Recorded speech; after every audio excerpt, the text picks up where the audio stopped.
Sahabat, mereka yang mendapatkan hadiah Nobel, maka mereka menjelma menjadi makhluk yang lebih tinggi.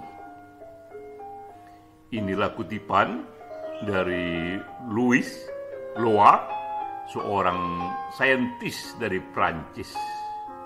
Secara bergurau tapi serius, ia menyatakan betapa kini hadiah Nobel sudah menjadi semacam satu prestise pengakuan dunia atas pencapaian seseorang yang maha tinggi di satu bidang tertentu.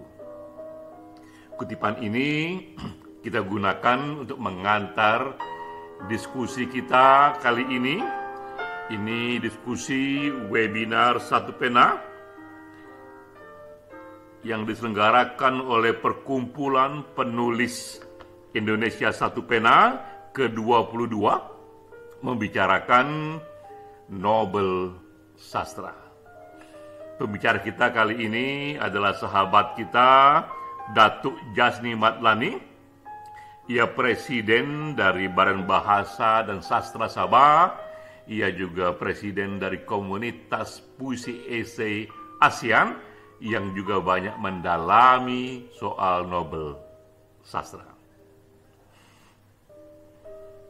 Saya hanya memperkaya diskusi ini untuk menampilkan aneka hal-hal yang unik dalam sejarah Nobel Sastra.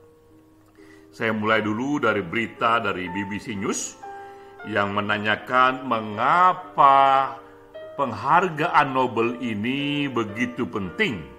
Nobel Prize, why are they so important?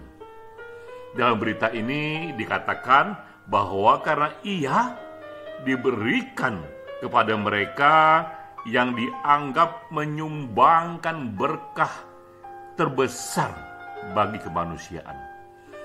Jadi mereka mendapatkan Nobel itu karena dianggap oleh tim juri di bidangnya mereka memberikan berkah terbesar bagi kemanusiaan. Ini adalah kutipan langsung dari Alfred Nobel.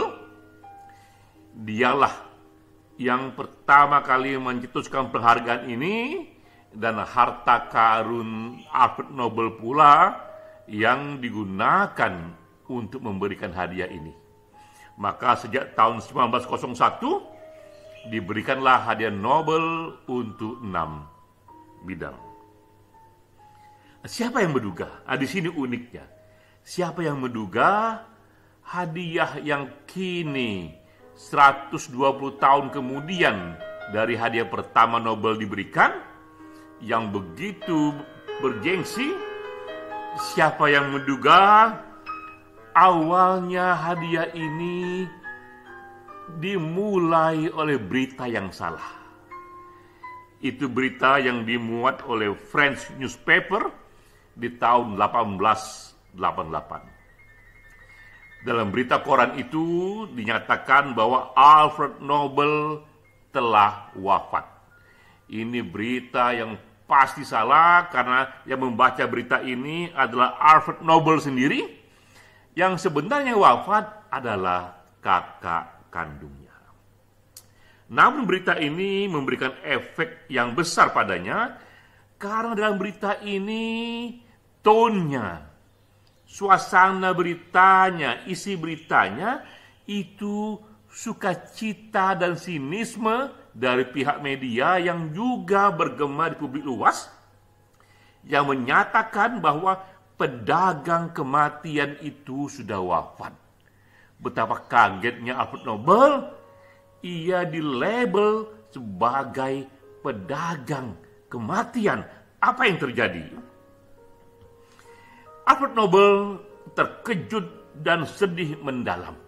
Akibat berita ini, ia mengetahui akibatnya bahwa ternyata inilah persepsi publik atasnya, padahal selama ini ia merasa ia seorang ilmuwan ia menemukan teknologi dinamit, dan memang ia kaya raya karena penemuan ini, dan itu sah saja, ia punya hak paten, dan dinamit digunakan di mana-mana. Dan menurut dia, ia menyumbangkan banyak hal dengan dinamit ini. Gara-gara dinamit inilah gunung bisa dipecah, sehingga akhirnya gunung itu bisa dibuat terowongan, dan ada jalan ke sana melewati kaki gunung karena sudah menjadi terowongan akibat dinamit yang ia ciptakan. Tapi mengapa ia dibenci? Nah, ternyata ketika teknologi dinamit itu ia temukan, juga di luar kontrolnya, dinamit pun digunakan untuk perang dan menjadi mesin pembunuh yang minta ampun hebatnya di zaman itu. Di era itu orang berperang hanya dengan senapan atau dengan senjata tajam. Kematian yang disebabkan oleh senapan, oleh senjata tajam tidaklah begitu parah. Tapi ketika dinamit digunakan untuk membunuh, maka kematiannya begitu besar dan tubuh pun bisa tercabik-cabik, terpotong-potong. Sehingga itulah yang ada di benak publik luas dan media, bahwa Alfred Nobel menemukan teknologi untuk membunuh, dan membunuh secara parah sekali.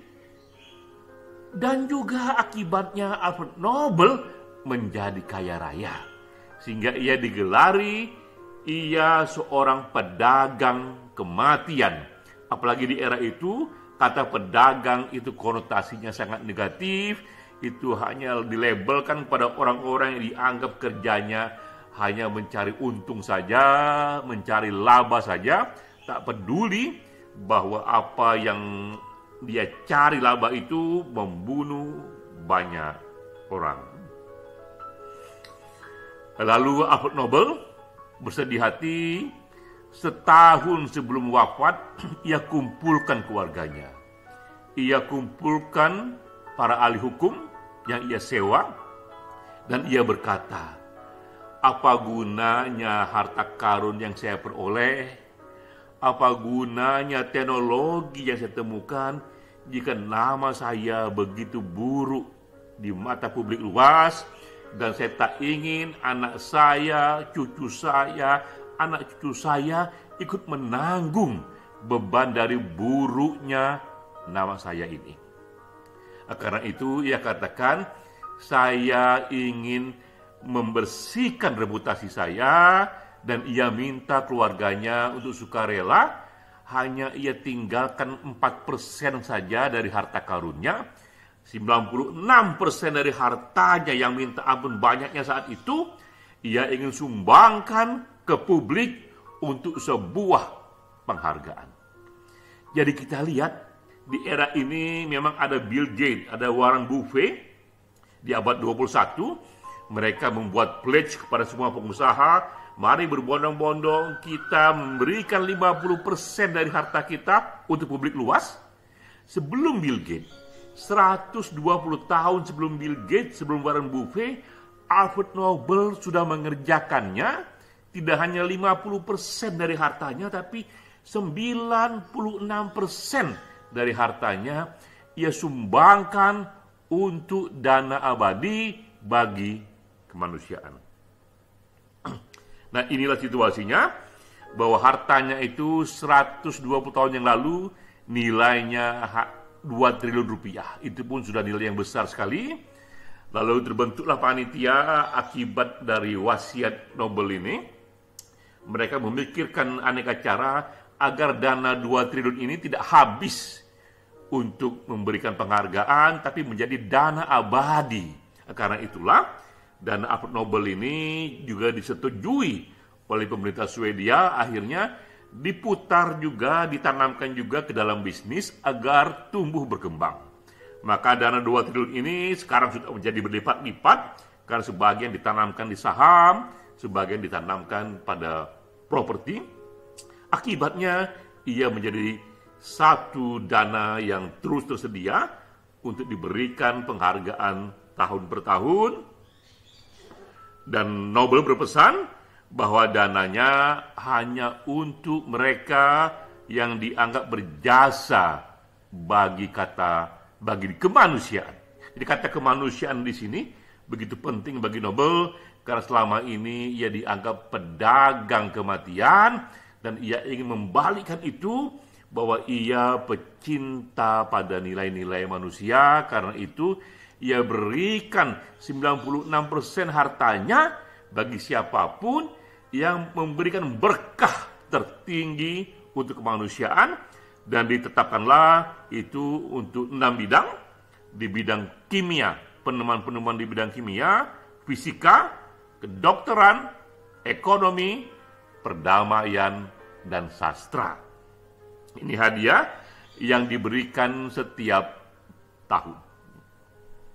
Berarti hadiah ini kita tahu dimulai tahun 1901 sudah berusia 120 tahun lebih. Tradisi yang panjang inilah yang membuat hadiah Nobel dibandingkan hadiah lain di seluruh dunia menempati posisi yang sangat khusus. Nah, untuk bidang sastra, Nobel sastra pertama kali diterima oleh sastrawan Prancis di tahun 1901 bernama Sully Prudhomme. Ini saya tak tahu bagaimana mengejanya. Ia adalah seorang sastrawan Prancis. Nobel pertama diberikan pada sastrawan dari negara Prancis. Kini, sampai tahun 2021, sudah 118 Nobel sastra diberikan. Selama 120 tahun, sudah 118 Nobel sastra diberikan. Kita lihat data di sini, bahwa 6 negara yang paling sering memperoleh Nobel. Sastrawan dari 6 negara ini sangat sering menerima Nobel. 50% dari Nobel sastra yang ada diberikan kepada sastrawan dari 6 negara ini. Pertama adalah Prancis, sudah 15 sastrawan. Lalu ada Amerika, 13 sastrawan. United Kingdom, 11 sastrawan. Jerman, 9 sastrawan. Swedia, 8 sastrawan. Dan Polandia 6 sastrawan. 6 negara ini saja totalnya sudah memperoleh 50% dari hadiah Nobel. Justru karena itulah banyak kritik mengatakan bahwa hadiah Nobel sastra ini dia Eropa sentris atau Western sentris, karena begitu banyak sastrawan yang berbahasa Inggris atau yang berbahasa Prancis yang mendapatkan hadiah Nobel ini. Juga kalau kita lihat dari sisi gender, antara laki-laki dan perempuan, selama 118 kali hadiah, laki-laki atau pengarang laki-laki mendapatkan 102 kali, pengarang perempuan mendapatkan 16 kali. Kalau kita buat perbandingannya antara sastrawan laki-laki dan sastrawan perempuan yang pernah mendapatkan Nobel, itu 7:1. Ini pun juga melahirkan kritik dari kalangan feminis. Mengapa kalangan perempuan mendapatkan hadiah Nobel sangat sedikit sekali dibanding laki-laki, berbanding 1:7, 1 perempuan, 7 laki-laki. Dari segi usia juga yang mendapatkan Nobel ini, yang termuda yang pernah adalah usianya 41 tahun, itu Rudyard Kipling. Usia termuda yang pernah mendapatkan Nobel sastra, yang paling tua yang pernah mendapatkan adalah Doris Lessing, itu di usia 88 tahun. Jadi sahabat, kita lihat, jika kita usianya di bawah 41 tahun, atau di atas 88 tahun, dalam sejarahnya belum pernah mendapatkan Nobel sastra. Yang mendapatkan Nobel sastra hanyalah mereka yang usianya 41 hingga 88 tahun. Tapi tentu saja ini bukan formula yang pasti. Ini hanya rekod sejarah sepanjang 120 tahun. Nah, yang mendapatkan Nobel sastra ini juga uniknya, tidak seluruhnya adalah mereka yang memang gemilang dalam karya-karya fiksi sastra. Ini Winston Churchill, seorang Perdana Menteri Inggris. Ia pernah mendapatkan Nobel sastra di tahun 1953. Ini sempat menimbulkan kontroversi mengapa seorang Perdana Menteri yang hanya menulis novel satu, menulis cerpen satu pun, bukan pula karya fiksi yang bagus, kok ia mendapatkan Nobel Sastra. Panitia menjelaskan bahwa Churchill mendapatkan Nobel Sastra akibat nilai-nilai kemanusiaan dan kebebasan yang tersimpan dalam aneka buku-buku perang biografinya dan aneka pidato-pidatonya di depan umum yang dinilai punya kandungan puitis. Jadi sekali lagi dalam sejarah pernah kita lihat bahwa sastra pernah diberikan, Nobel Sastra pernah diberikan tidak hanya kepada sastrawan seperti yang kita kenal selama ini, sastrawan konvensional, bahkan juga diberikan kepada seorang Perdana Menteri lebih karena pidato-pidatonya dan buku-buku non-fiksinya dianggap bernilai puitis dan mengandung kandungan-kandungan nilai-nilai kemanusiaan. Juga di tahun 1950, Nobel Sastra pernah diberikan kepada Bertrand Russell. Sekali lagi, ini juga bukan karena karya-karya sastra dari Bertrand Russell, tapi karena nilai kemanusiaan dan kandungan kebebasan berpikir dari tulisan-tulisan Bertrand Russell. Ia antara lain menulis misalnya serial buku The Western Philosophy yang sangat mendalam sekali, menggambarkan satu perkembangan filsafat, dan memang aneka tulisan-tulisan non-fiksi Bertrand Russell juga bernilai sastrawi. Ia mendapatkan Nobel Sastra sekali lagi bukan karena karya sastranya, tapi karena karya-karya non-fiksinya yang dianggap bernilai sastrawi dan mengandung nilai-nilai tinggi, kebebasan, dan kemanusiaan. Hal yang sama dengan Bob Dylan. Ia pun memperoleh Nobel Sastra di tahun 2016. Juga Bob Dylan tak pernah mempublikasikan novel, juga tidak cerpen, juga tidak puisi, juga tidak drama. Ia adalah penulis lagu dan penyanyi yang amat terkenal, membuat legenda dan tradisi panjang di Amerika Serikat. Tapi toh ia yang dipilih mendapatkan Nobel Sastra karena sekali lagi menurut panitia Nobel ini akibat lirik-lirik lagu Bob Dylan itu lirik yang sangat puitis, karena ekspresi puisi terasa dalam berbagai lirik-lirik lagu Bob Dylan. Kita melihat di sini dalam sejarah bahwa hadiah Nobel Sastra acap kali kadang-kadang juga tidak benar-benar bersandar pada karya-karya sastra seperti yang kita kenal, tapi juga lebih kepada satu sumbangan individu yang kuat untuk nilai-nilai kemanusiaan, kebebasan dalam aneka tulisan yang bahkan non-fiksi sejauh itu dituliskan secara puitik yang dianggap punya kandungan sastrawi. Lalu bagaimanakah caranya untuk memenangkan Nobel Sastra? Ini kita dengar pandangan dari Duke Sara Danius. Ia permanent secretary dari Swedish Academy. Ini pandangan orang dalam, jadi inside story. Pada satu pidatonya, ini Duke Sara Danius ini memberikan rahasia secara umum bahwa mereka yang menang Nobel Sastra itu 3 kriterianya. Pertama, ia tidak akan dinilai hanya dari 1 atau 2 karyanya saja, tapi dari keseluruhan karya sastrawan itu, dari keseluruhan karya calon itu, bahkan tidak hanya dilihat karyanya, tapi juga dilihat hidupnya, kegiatan sosialnya, kegiatan politiknya. Itu yang pertama. Kedua adalah, apakah tokoh itu membawa hal-hal yang baru, baik yang baru dalam bentuk penulisannya ataupun yang baru dalam bentuk kandungan isi, konten dari tulisan-tulisannya itu. Karena memang yang akan dilihat di sini, misalnya sastra, ini genre baru. Kalau misalnya ini esai-esai biasa, itu adalah kandungan puitiknya. Namun yang ketiga, di dalamnya terlihat adanya ekspresi dan perjuangan nilai-nilai kemanusiaan, sehingga tokoh ini dianggap ia berjasa untuk berkontribusi tak hanya bagi sastra atau bagi dunia penulisan, tapi juga bagi kemanusiaan. Ini intinya, dan sekarang kita sampai pada slide terakhir. Ini fakta yang membuat kita merenung. Apakah gerangan sebabnya?